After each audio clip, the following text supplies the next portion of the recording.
नमस्कार, आप देख रहे हैं न्यूज टॉप इंडिया और मैं हूं आपके साथ अनुपमा खोपरे। और रुक करते हैं कुछ खास खबरों की ओर। झारखंड के सहायक पुलिसकर्मी इस बार आर पार की लड़ाई के मूड में हैं। 12 नक्सल प्रभावित जिलों में संविदा के आधार पर बहाल 2500 सहायक पुलिसकर्मी अपनी मांगों को लेकर आंदोलन कर रहे हैं।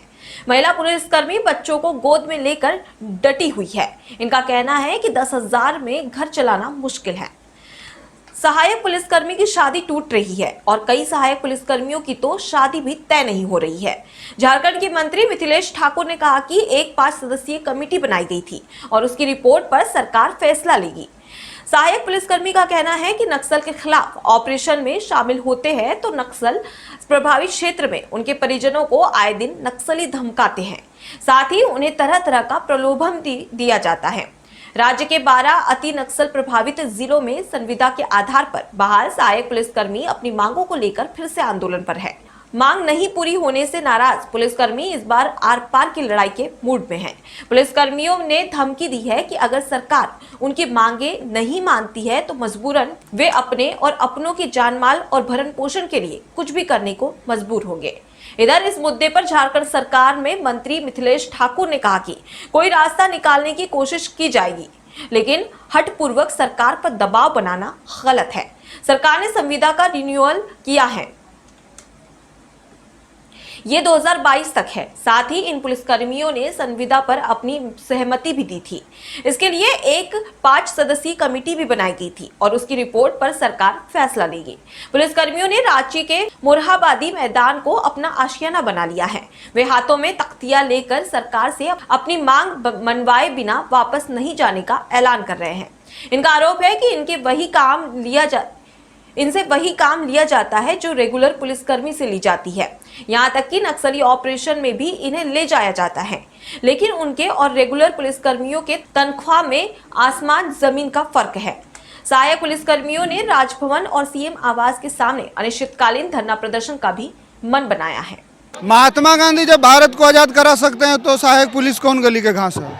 हमारा पूर्ण विश्वास है जब भारत आज़ाद हो सकता है महात्मा गांधी के सिद्धांत पर, तो सहायक पुलिस को भी सम्मान और न्याय मिल सकता है महात्मा गांधी के जो मार्ग है उनको अपनाकर। लेकिन आज का महत्वपूर्ण दिन और मुख्यमंत्री नहीं पहुंचे हैं। आप लोग मुख्यमंत्री नहीं पहुंचे, उनका सवाल है, उनका जवाब है। इसका जवाब तो माननीय मुख्यमंत्री देंगे, लेकिन मेरा जो काम है, जो न्यायिक रूप सैद्धांतिक रूप से लड़ाई है, वो हम जारी रखेंगे।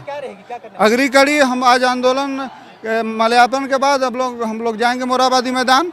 अभी तक 2500 जितने भी जवान हैं सभी भूखे हैं, कुछ भोजन पानी नहीं किए हैं।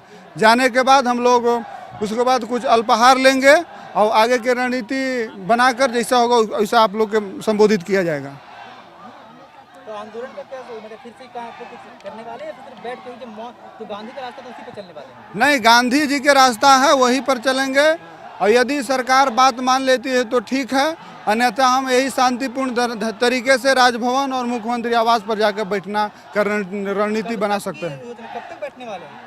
अभी हम कुछ देर प्रतीक्षा कर ले रहे हैं कि सरकार हमारी आवाज़ों को कहां तक सुन रही है, क्या गतिविधि है, उसके बाद हम आप लोगों को सूचित करेंगे।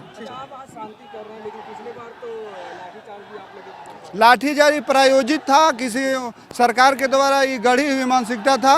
ये लाठीचार्ज हम लोग शांतिपूर्ण तरीके से जा रहे थे अब राजभवन, लेकिन उनके द्वारा उकसा कर और ये माहौल को खराब करके सहायक पुलिस को बदनाम करवाने का प्रयास किया गया।